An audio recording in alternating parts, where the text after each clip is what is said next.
je porte deux prénoms. Mon nom d'âme, c'est Oriana, et je suis relié à l'énergie de l'homme vert, donc celui qu'on appelle l'homme vert, que les prophéties appellent le grand monarque aussi. Qu'est-ce qui vous est arrivé? À l'âge de 5 ans, en fait, j'ai vu sur mon lit danser des serpents et des singes. Donc j'ai été abducté en fait par un des vaisseaux de la Vierge Marie, donc quand j'étais tout petit. Et à partir de là, j'ai eu des expériences paranormales du type où je rêvais des informations à l'avance qui allaient se produire soit le lendemain, soit des années plus tard. Et donc c'est pour ça que vous êtes aujourd'hui à Bugarach? C'est pas uniquement pour ça, c'est parce qu'en fait, je me suis rendu compte donc plus tard, en partant au Québec, j'ai rencontré un Roumain en arrivant à Montréal, qui m'a dit « mais moi je sais que tu t'appelles Pierre ». Et il m'a dit « j'ai la double vue et ça fait 20 ans que je t'attends. Tu as une mission importante à remplir pour la planète, donc et pour accompagner l'humanité dans la nouvelle dimension qui est la 5e. Il m'a dit tu devrais t'intéresser à l'Atlantide, à tout ça, parce que tu es en lien avec le Quetzalcoatl, le dieu oiseau-serpent des Toltecs. Tu es un homme-oiseau, donc tu es un surhomme en fait. Il m'a laissé comprendre que j'étais un surhomme. Effectivement, j'ai réalisé plus tard que j'avais été, à 5 ans, quand j'ai été enlevé sur une planète qui s'appelle Aldébaran. Donc c'est une planète qui est dans le cosmos et où on peut trouver des laboratoires de préparation de surhommes en fait. Je suis le grand monarque, c'est-à-dire qu'en fait j'incarne l'énergie du Christ cosmique, ce qu'on appelle le Christ cosmique. C'est pas Jésus, hein. Il y a Jésus d'un côté et il y a le Christ de l'autre. Le Christ étant l'enseignant de Jésus, celui qu'on appelle Melchisadok. C'est un maître spirituel qui est dans le cosmos, donc, et qui accompagne les êtres de lumière qu'on appelle la confédération des maîtres du cœur sacré, parmi lesquels on retrouve donc Jésus, on retrouve Bouddha, on retrouve la Vierge Marie.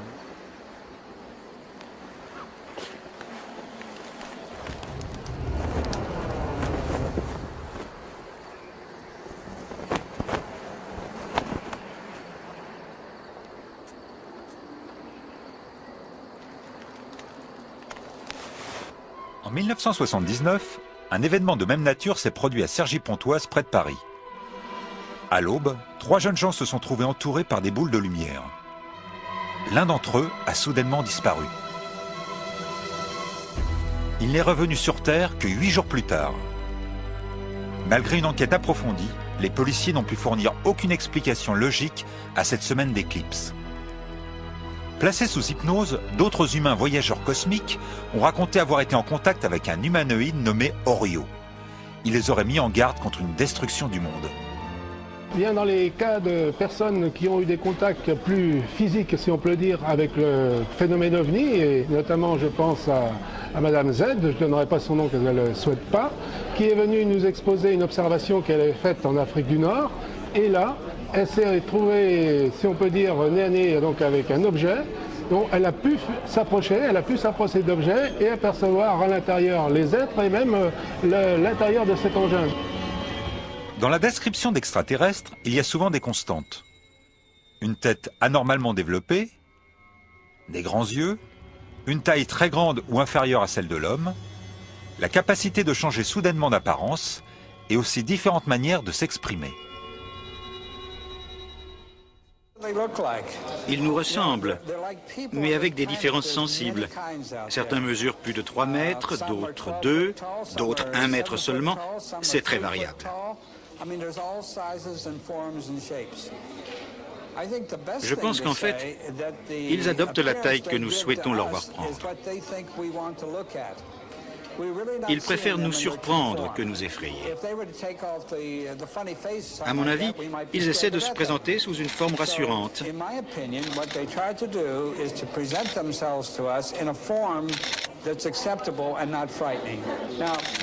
Certains sont particulièrement grands, avec une tête carrée. D'autres ont la même apparence que vous et moi. J'en ai répertorié 18 espèces. Mais il en existe peut-être 25. Certains prétendent qu'ils auraient autant de bases secrètes dans le sud-ouest des États-Unis. Pendant des décennies, nous avons cru que Mars était habité par des petits hommes verts. Pour qu'un être vivant se développe quelque part dans l'univers, il faut obligatoirement de l'eau et du carbone. Il y a des milliards d'années, tout sur Mars était requis pour faire naître la vie. Mars, au début de son histoire, a eu des conditions extrêmement analogues à celles de la Terre. Alors la grande question, c'est qu'au moment où la vie apparaissait sur Terre, c'était il y a 3,8 milliards d'années, eh bien de l'eau liquide coulait sur Mars et les conditions étaient favorables à l'apparition de la vie. La matière carbonée, il y en a eu aussi, puisque Mars a connu beaucoup de bombardements météoritiques, quasiment autant que la Terre. Et quant à l'énergie, Mars est un peu plus éloigné du Soleil que n'est la Terre, mais le flux solaire est suffisant pour fournir une grande quantité d'énergie sur Mars. Alors, la grande question c'est, mais alors est-ce que la vie a démarré sur Mars à ce moment-là? Est-ce qu'elle aurait démarré en même temps que sur Terre? Nous ne le savons pas pour l'instant, mais nous le saurons en débarquant sur Mars et en voyant s'il y a des fossiles, en analysant ces fossiles. Si oui, ça veut dire que dès que les conditions sont réunies, la vie démarre, la vie doit foisonner dans l'univers. Sinon, eh bien dans notre compréhension de l'apparition de la vie sur Terre, un maillon nous manque. Donc la grande question est posée. Alors en vue de résoudre cette question, les hommes ont décidé d'envoyer systématiquement des missions sur Mars. Et tous les 2 ans, pourquoi tous les 2 ans? Parce qu'on lance une sonde de la Terre, elle tourne autour du Soleil, nous arrangeons pour que la trajectoire de la sonde coupe celle de Mars. Et ce moment favorable se produit tous les 2 ans.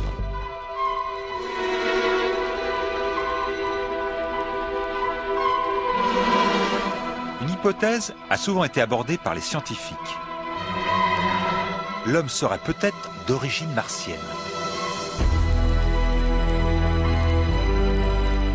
Est-ce que la vie terrestre provient d'une vie extraterrestre? Ça fait partie des possibilités. Ce n'est pas l'hypothèse qui est prioritaire chez les scientifiques, mais effectivement, ça s'appelle l'hypothèse de la panspermie, à savoir il y a dans l'espace interplanétaire des bactéries qui peuvent se promener, qui peuvent voyager sur des durées très longues. Et de temps en temps, elles rencontrent des planètes et elles viennent ensemencer les planètes qu'elles rencontrent et y apporter la vie. Le transport se fait effectivement par des météorites. Mars est constamment bombardé, reçoit des gros objets extramartiens. Certains de ces objets ont une énergie suffisante pour projeter des morceaux de la surface de Mars dans l'espace. La gravité martienne étant moins forte que la gravité terrestre, c'est quelque chose qui effectivement est plus facile que sur Terre.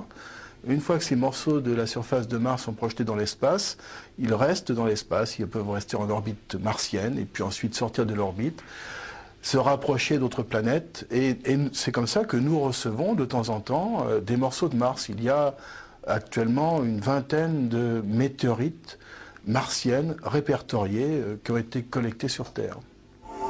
Pas de vie développée sur Mars, ni d'ailleurs sur aucune autre planète de notre système solaire. Mais pourquoi pas beaucoup plus loin dans l'univers, sur des planètes identiques à celles de la Terre? Nous sommes en quête d'un autre système solaire, d'un système où il y aurait un Vénus, un Mars, une Terre, un Jupiter, etc. Nous n'en sommes pas là encore, mais je pense qu'au XXIe siècle, on trouvera une autre Terre autour de notre étoile, si elle existe. Et là, on émettra le paquet. C'est-à-dire qu'on va mettre tous les moyens d'observation pour voir cette Terre, comment elle a évolué. Est-ce que la vie existe? Est-ce qu'il y a une atmosphère avec de l'azote, de l'oxygène? Est-ce qu'il y a des manifestations de vie, etc. Et il n'est pas impossible, si cela existe, que nous ayons la réponse dans 3 ou 4 siècles. Et alors vraiment, si on en a la réponse dans 3 ou 4 siècles, on pourrait même songer à y aller. Alors là, s'il y a un choc de civilisation, je ne sais pas ce qui se passera, parce que quand l'homme blanc a rencontré les Mayas, les Aztèques, on sait ce qui s'est passé, ils ont été détruits. Quand l'homme blanc a débarqué sur l'île de Pâques, les habitants sont morts.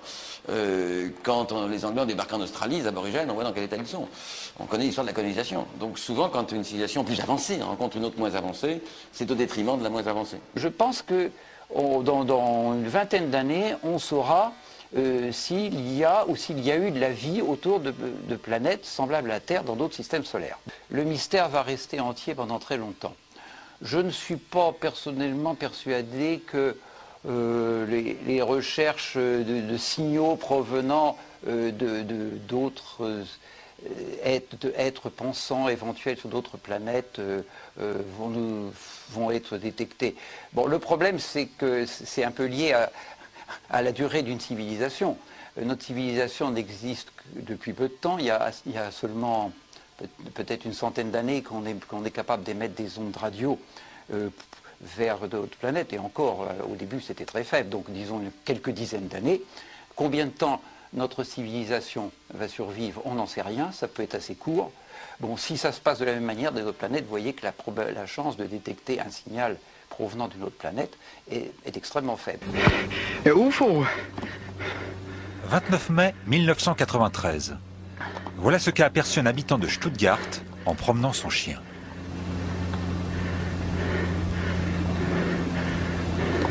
Ja, nur dahinter. Das originale UFO.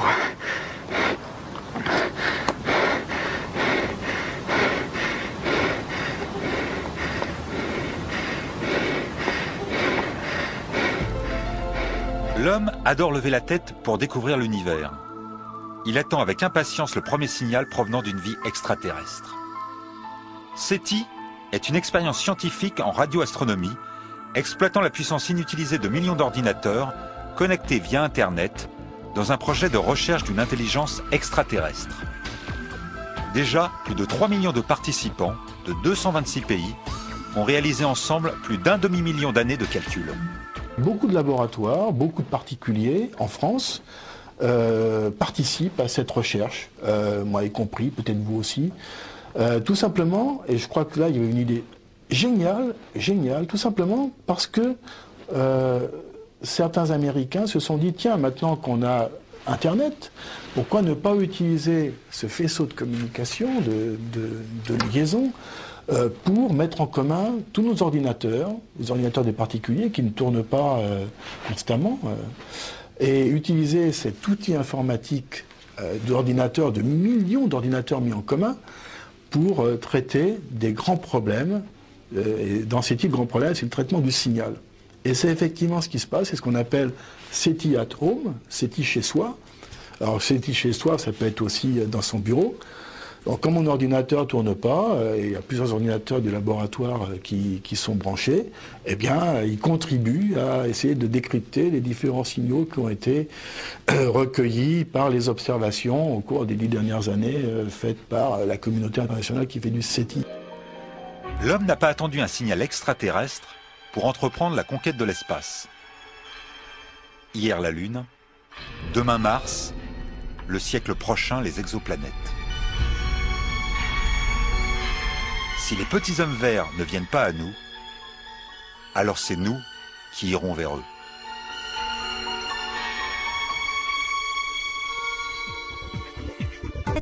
Une géante présentant le risque d'attirer les météorites, comme Jupiter. À cet endroit, on soutient qu'une douzaine d'agents auraient observé un objet faire des manœuvres impossibles dans le ciel. Il y a toute une théorie selon laquelle des extraterrestres auraient aidé le peuple ancien à construire ce site. Stonehenge compte parmi les sites préhistoriques les plus célèbres au monde. Il est situé dans la plaine de Salisbury, dans le comté de Wiltshire. On en sait très peu sur les bâtisseurs de Stonehenge, ni sur les raisons qui les motivaient, mais les civilisations suivantes ont toujours considéré ce lieu comme sacré.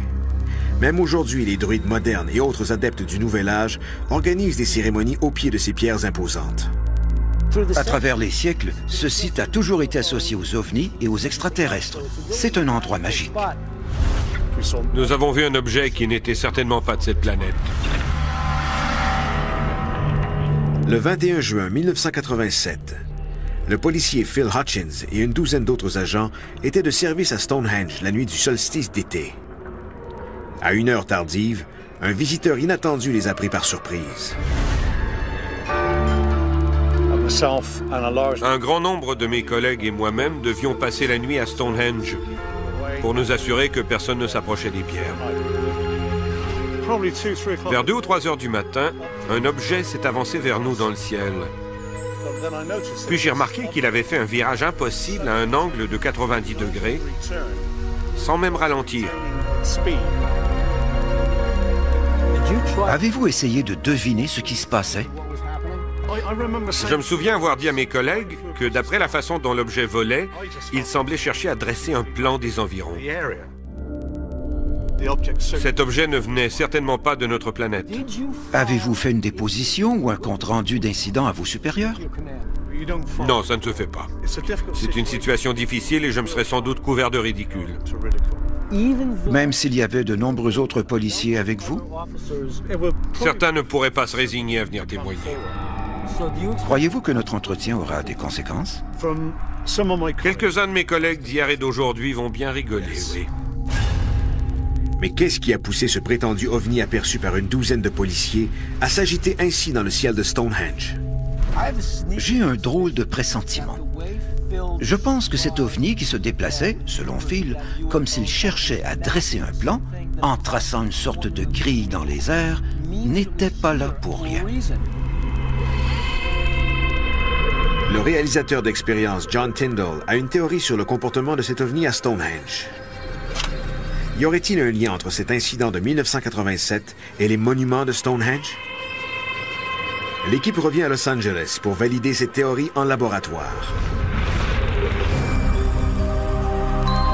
John crée un modèle de Stonehenge à l'échelle et révèle des motifs géométriques cachés.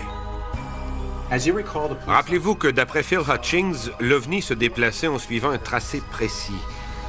Alors je me suis demandé quel genre de motifs on pourrait bien trouver à l'intérieur de Stonehenge. Les agents de police ont vu l'OVNI dessiner des formes géométriques dans le ciel. À mon avis, Stonehenge dissimule des formes très intéressantes. Il se peut qu'il existe une énigme mathématique que personne n'a encore résolue. J'ai eu l'idée de tracer des triangles équilatéraux à l'intérieur de la structure de Stonehenge. Notre modèle est fait d'acrylique et de miroirs métallisés sur la face avant. Tout est question de géométrie. Jeff, tu veux bien éteindre les plafonniers? Maintenant, avec des lasers, nous allons voir si nous pouvons découvrir la géométrie sacrée de Stonehenge et les secrets encore enfouis. Phil Hutchings faisait partie de la brigade de policiers chargée de garder Stonehenge cette nuit-là. En regardant vers le ciel, ils ont vu un objet zigzaguer au-dessus des monuments, suivant un tracé géométrique. N'oubliez pas que ce qui rend cet incident digne d'intérêt, ce n'est pas seulement que l'OVNI zigzaguait, mais qu'il zigzaguait à angle aigu sans ralentir sa course. Aucun hélicoptère ne peut faire ça, ni aucun avion. C'est vrai. Notez bien que Phil Hutchings n'a pas vu ce tracé dans Stonehenge même, mais plutôt dans le ciel de Stonehenge. J'ai donc installé au plafond un miroir métallisé sur la face avant pour que nous ayons le même point de vue sur Stonehenge que l'OVNI. On peut explorer l'idée que si l'OVNI zigzaguait dans le ciel, c'était peut-être parce qu'il suivait un parcours formé par un système de réflexion quelconque, ou par la géométrie interne de Stonehenge que nous ne comprenons pas encore.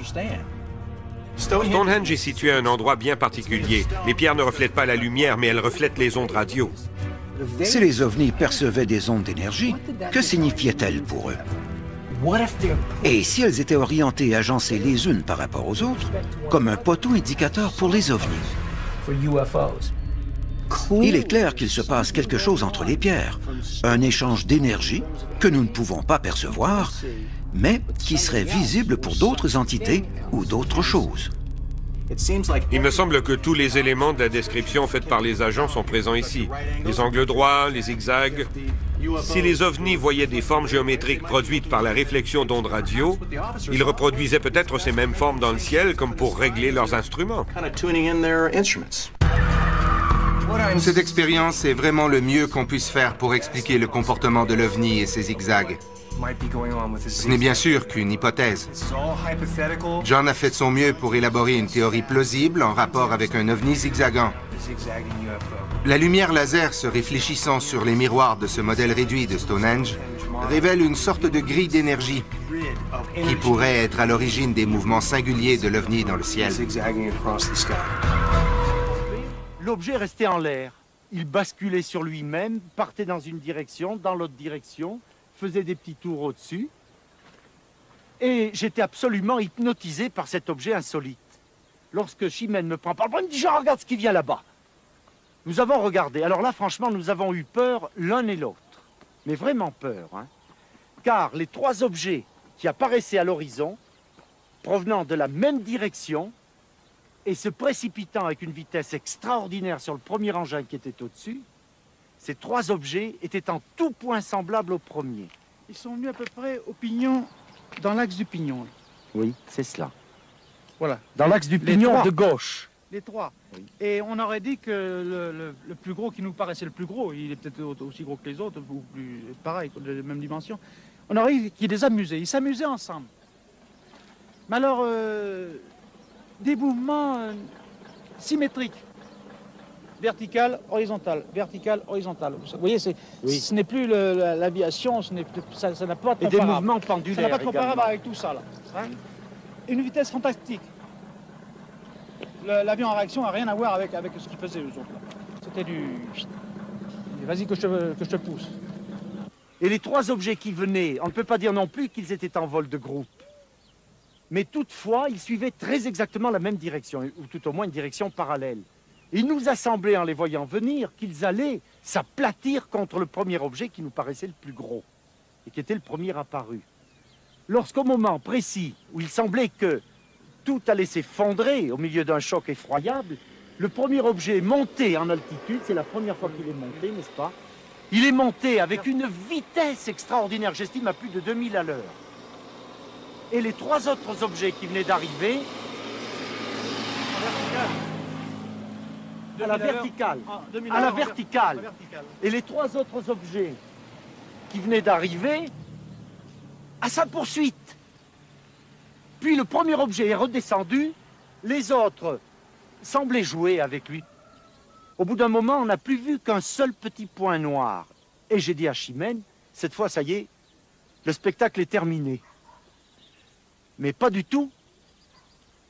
Ce petit point noir qui était minuscule dans le ciel bleu a grossi tout à coup.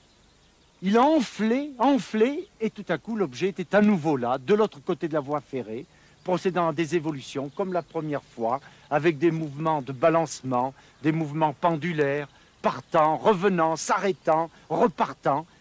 Et puis en définitive, il est parti tranquillement en direction de la montagne, légèrement à droite du puits du Louchadière que vous apercevez là-bas dans le lointain, légèrement sur la droite, c'est-à-dire en pratique dans la direction de Clermont-Ferrand. Je dois dire à un moment donné, vers la fin, une voiture est passée, comme celle-ci. J'ai tenté d'attirer son attention. En vain, la voiture a freiné en arrivant au bout. Et nous avons entendu un homme qui nous interpellait, qui nous a dit « Qu'est-ce que c'est que cela ?» Et nous avons entendu un homme qui nous interpellait, qui nous a dit « Qu'est-ce que c'est que cela ?» Et qu'est-ce que vous avez vu? J'ai vu ce gros machin qui était comme ça. Puis on aurait dit derrière que c'était des pattes d'araignée, comme vous savez, des écrevisses, des machins comme ça. Puis alors ça dégageait comme du gaz et des machins de papier qui flottaient derrière. C'est tout ce que j'ai vu. Et quel est le bruit que vous avez entendu? Est-ce que c'est un sifflement, un souffle? Comme un graissement. Comme c'était, comme on dit, un machin de vent qui fait sec, là, qui part sec. Comme du vent dans les arbres. Oui. Moi, je sais pas. Moi, j'ai entendu comme ça. Et qui a duré combien de secondes? Je sais pas, moi, 2 ou 3 secondes. Moi, j'ai écouté ça à peu près. Hein. Juste le temps de ronflement dans les oreilles, c'était tout. Ça vous a fait penser à quoi? À ce moment, j'ai pas grand-chose pensé. Après, j'ai vu M. Rouchon, il me dit, qu'est-ce que vous pensez de ça? Je dis, moi, je sais pas ce que c'est. Moi, j'ai dit, moi, je pouvais pas comprendre. Alors, M. Rouchon, il a dit, moi, je comprends pas non plus. J'ai pas pu comprendre ce que ça voulait bien dire.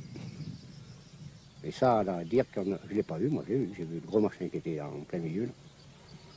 Ça faisait, maintenant, M. Rouchon, là, peut-être, là, ils l'ont eu plus près que moi. Moi, j'ai vu à peu près, ça faisait, moi, dans les 3 mètres, je trouvais à peu près. 4 x 4, 16, 16 mètres cubes. 16 mètres cubes. Vous pourriez décrire la forme à ces messieurs? Oh, c'est tout. Faut décrire la... Ça commençait à être un peu pointu par la cime, et puis dans le milieu, c'était gonflé un peu. Oui. Et puis par derrière, je vous dis bien, on aurait dit comme des machins qui dégageaient, comme ça faisait comme des machins comme ça. Des tentacules? Oui. Et pendant l'évolution de la fin, et en attendant que vous ne le voyiez plus, en dehors de ce sifflement du début, avez-vous entendu un autre bruit? Ah non, j'ai rien plus entendu. Plus aucun bruit? Non. Et vous avez vu un seul engin? Ah oui. Mais c'était plus gros.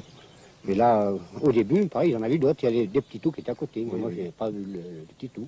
Et vous avez eu des ennuis après, non? On s'est moqué de vous? Non, pas du tout. Oh, il y en a bien quelques-uns qui disaient qu'on a eu des illusions dans le ciel. Mais pour moi, j'étais pas tout seul. Si j'avais été tout seul, j'aurais rien dit. Mais comme j'étais pas tout seul... Monsieur Chimène, je voudrais vous demander aussi quelle matière c'était. Les ailes semblaient, je ne sais pas si vous avez observé une libellule, les ailes d'une libellule, une grande libellule. Voilà. C'est ni compact, une toile d'araignée. Parce qu'il y avait quand même de petites ailes qui flottait dans le machin là. On ne sait pas ce que c'est. Hein. Mais enfin, ces ailes ressemblaient à une toile d'araignée. Vous voyez, comme un grillage. La fois qu'on en a parlé tous les deux, je lui ai dit, moi, on aurait dit un machin d'araignée. La superstructure en métal gris foncé, qui ne brille pas, et tout le reste en grillage. Et monsieur Lesme, le corps même de l'engin? Ah oui. En quelle matière? Et comme je vous dis, moi j'ai dit à M. Rouchon, là, je lui ai dit, on aurait dit un machin d'araignée, comme les machins d'araignée, une toile mais de le corps même de l'objet. Il est indéfinissable. Indéfinissable. Donc, si la forme de l'engin... Pourquoi les gouvernements dissimulent-ils leur rencontre avec les extraterrestres? Qu'ont-ils à y gagner?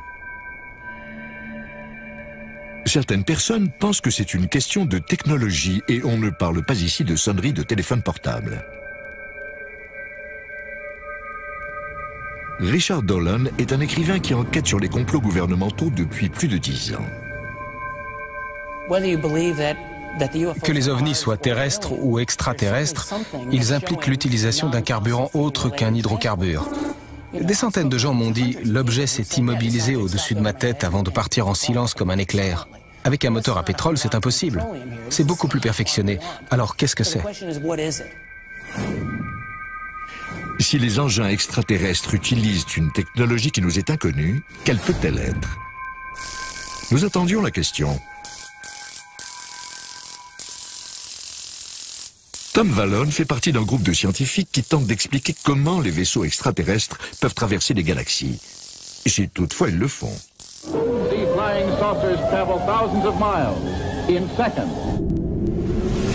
Tom Vallon pense que les extraterrestres voyagent à la vitesse de la lumière grâce à une source d'énergie inépuisable. Autrement dit, quelque chose de beaucoup moins coûteux et de plus fiable que ce qu'on trouve dans nos stations-service. Chouette. Il aurait été difficile d'imaginer que les ovnis fonctionnent au propergol. Ça ne permet même pas d'aller sur Mars.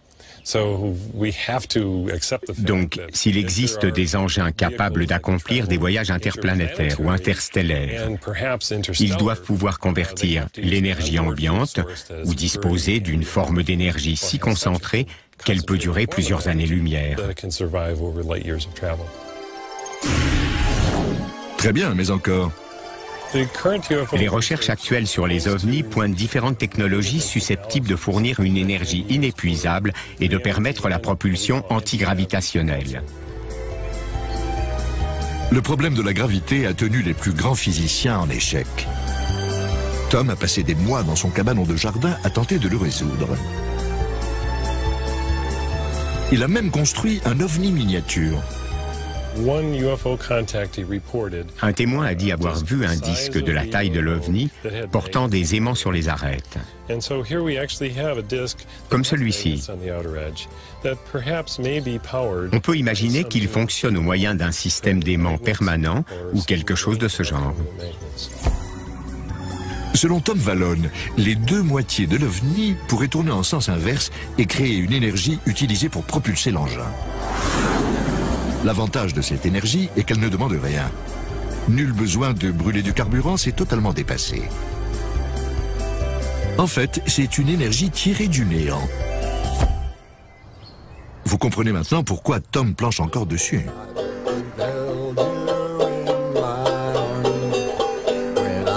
Selon la théorie du complot, un certain nombre de personnes influentes se sont trouvées bien embêtées lorsque les extraterrestres ont apporté cette énergie sur Terre.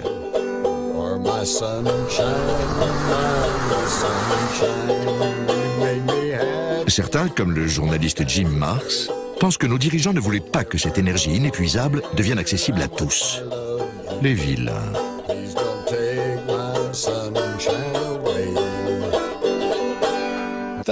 Vous imaginez les conséquences de l'apparition d'une nouvelle source d'énergie qui remplacerait le gaz et le pétrole du jour au lendemain? L'industrie pétrolière, le Moyen-Orient et l'industrie automobile feraient faillite. Ce serait une véritable révolution pour la société. Dans une économie mondiale dominée par le pétrole, Jim Marrs pense que cette nouvelle forme d'énergie contrarierait de puissants intérêts économiques. Ces gens-là ne s'inquiètent pas de savoir si nous sommes au courant de l'existence des extraterrestres. Ce qui les inquiète, c'est que si nous le savons, nous sommes au courant de l'existence de technologies alternatives. Et cela pourrait ébranler leur monopole. Jim Marrs va encore plus loin. Il affirme que le gouvernement et les dirigeants ont débuté leur manœuvre de dissimulation avant même les années 1940. Nous sommes en route vers Aurora, au Texas, où un vaisseau spatial se serait écrasé en 1897. Voici la plaque commémorative de la Commission historique du Texas dont je vous parlais. Les plus vieilles tombes connues datent du début des années 1860. Une légende dit également qu'un vaisseau spatial se serait écrasé ici vers 1897 et que le pilote serait enterré ici. Ils disent que c'est une légende. La tombe est juste sous ce chêne, mais il n'y a aucune plaque. Donc j'imagine que je suis l'une des dernières personnes à connaître son emplacement exact. Maintenant que vous savez, il va probablement falloir vous tuer. C'est juste là. Quelqu'un a volé la plaque en 1973. On dit que c'est le gouvernement. Et j'ai des raisons de croire que c'est vrai parce qu'il y a quelque temps, j'ai rencontré une dame qui a grandi près de ce cimetière et qui m'a dit avoir rencontré des officiers fédéraux dans ce cimetière. Je lui ai dit « Ah oui ? C'était probablement en 1973. » Et elle m'a répondu « Non, c'était dans les années 1950, quand j'étais petite. »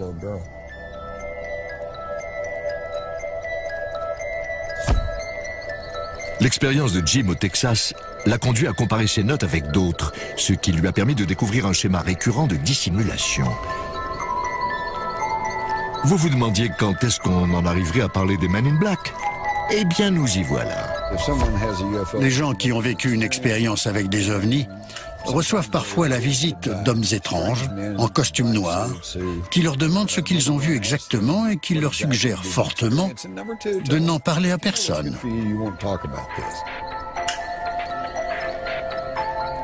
Récapitulons. Selon Jim Marrs et beaucoup d'autres, les gouvernements ont monté un complot international visant à dissimuler leurs contacts avec des extraterrestres afin de ne pas révéler l'existence d'une technologie supérieure. Mais est-ce bien logique?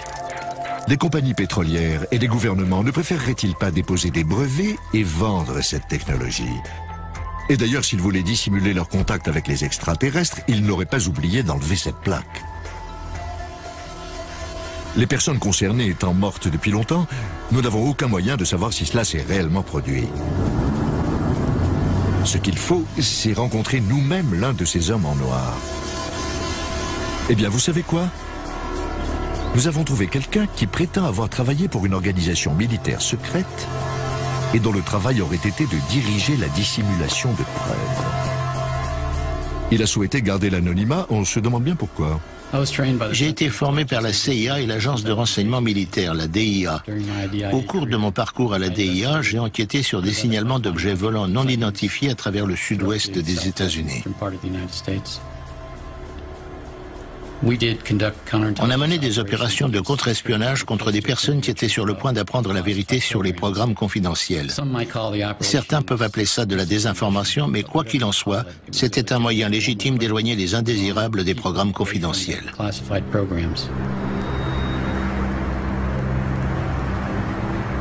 Cet agent, soi-disant secret, n'a pas voulu nous dire pourquoi l'armée souhaitait cacher ses contacts avec les extraterrestres. Il s'est contenté d'allusions obscures à une alliance entre l'armée et les extraterrestres et s'est flatté d'avoir rencontré de nombreux aliens à cette époque. Ils mesurent environ 1,20 m, ils ont de grands yeux. Ils viennent d'une planète dont le soleil est apparemment très puissant puisqu'ils ont des paupières doubles. Ils n'ont pas d'oreilles visibles, ils ont juste un orifice de chaque côté de la tête, idem pour le nez et la bouche, pas de dents. Ils ont des organes internes simples, un cœur et des poumons, à peu près les mêmes que nous, et un système digestif simple.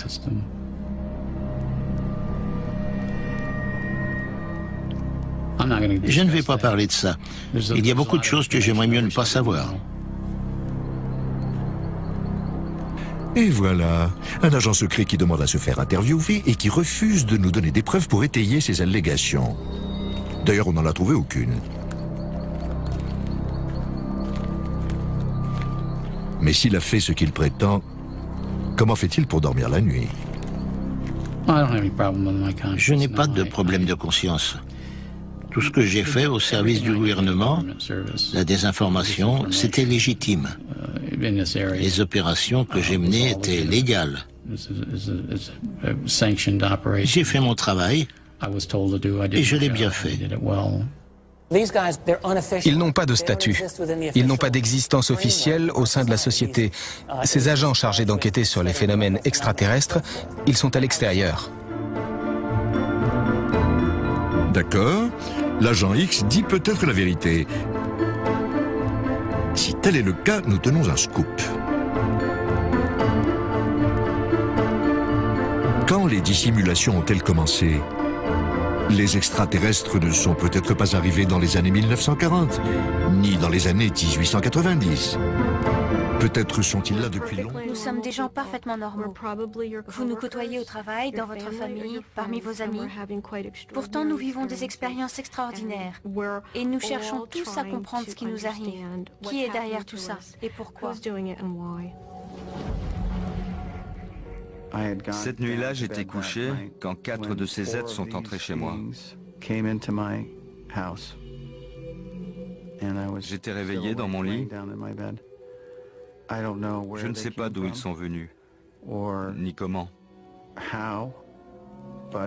Mais ils sont entrés très rapidement et se sont avancés vers moi. Soudain, ils se sont tous retrouvés à côté de mon lit, à ma droite. Je me suis tourné vers eux. J'étais sûr que j'allais mourir. Ils mesuraient 1,20 m et m'ont paru très froids. C'est extrêmement dérangeant d'être dans une pièce avec quelque chose qui n'est pas censé exister. J'ai été emporté à bord du vaisseau et emmené dans une pièce complètement scellée. Je ne peux pas parler de ce qu'on m'a fait là-bas, c'est trop personnel.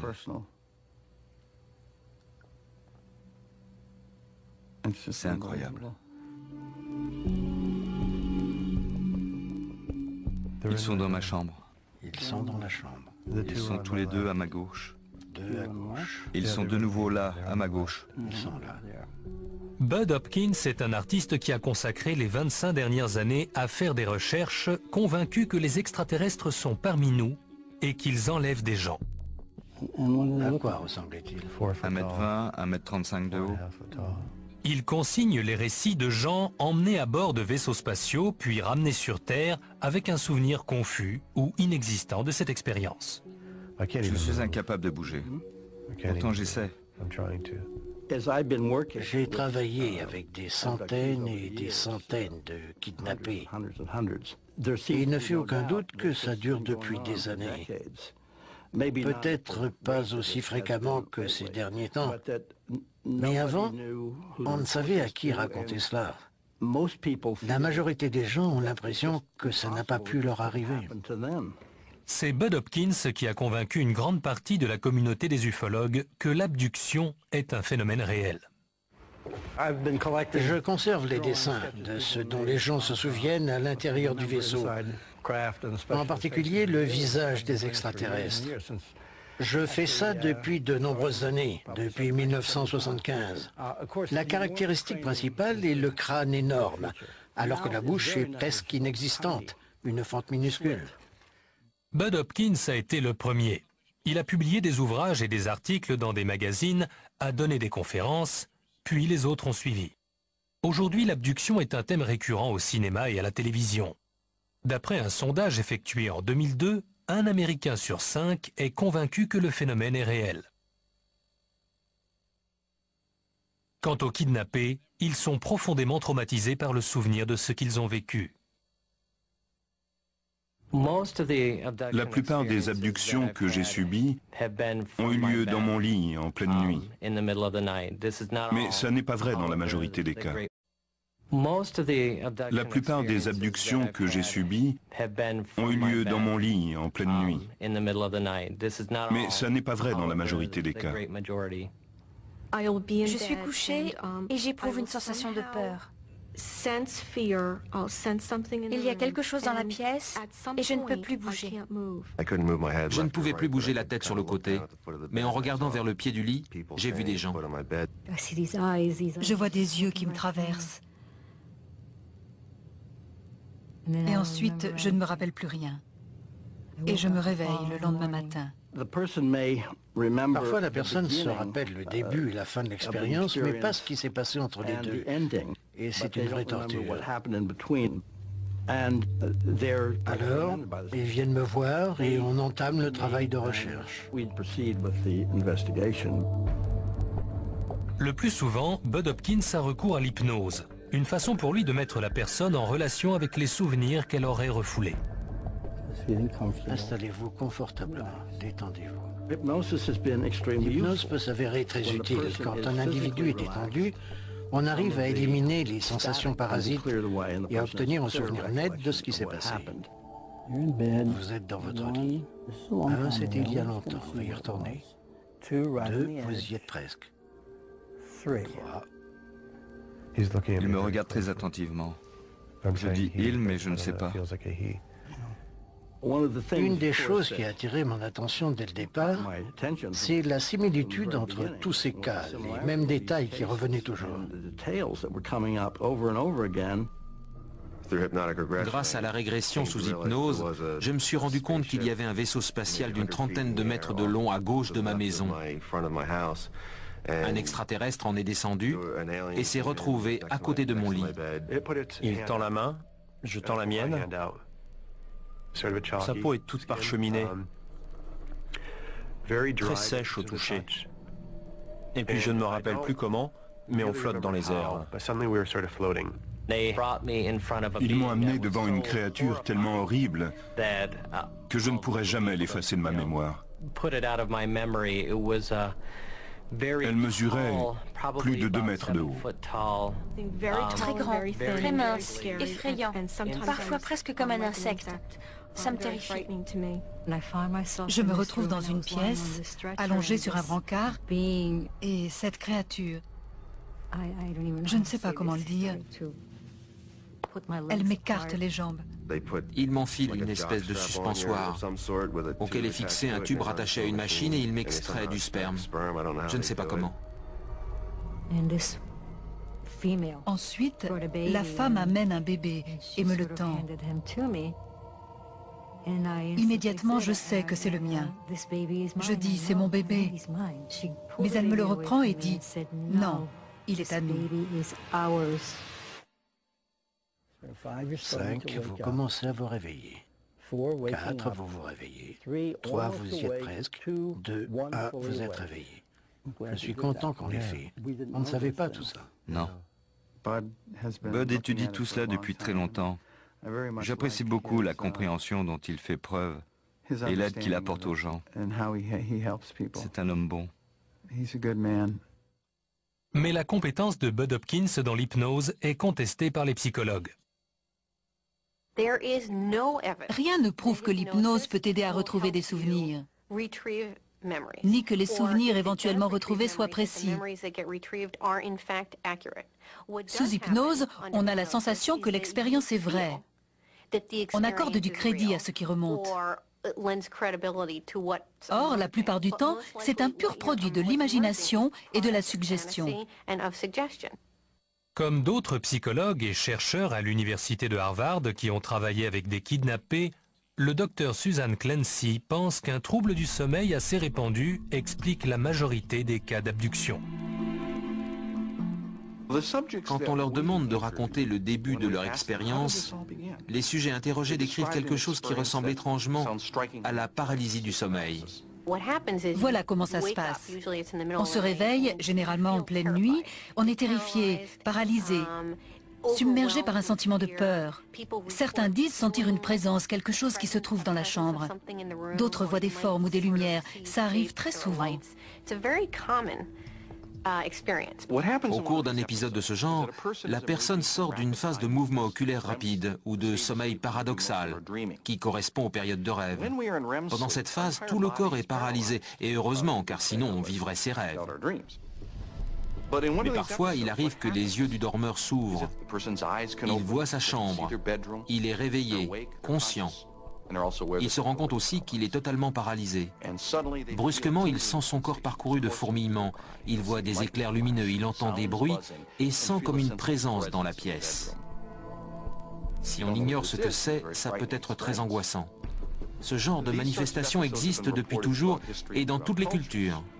Ainsi, il y avait les incubes et les succubes, les démons qui rendaient visite aux gens au Moyen-Âge. Chez nos sujets, ces visiteurs sont interprétés comme des extraterrestres. Ces personnes finissent par se rendre chez un hypnothérapeute qui souvent partage leurs convictions. Pendant ces séances de régression, le thérapeute les ramène au moment où elles étaient paralysées dans leur lit pour tenter de comprendre ce qui s'est passé. C'est à ce moment-là que remontent ces souvenirs. Elles sont emmenées hors de la pièce par la fenêtre jusqu'à un vaisseau. Là, des créatures extraterrestres leur font subir des expérimentations de reproduction hybride, etc. Et c'est comme ça qu'on se retrouve avec une victime d'abduction.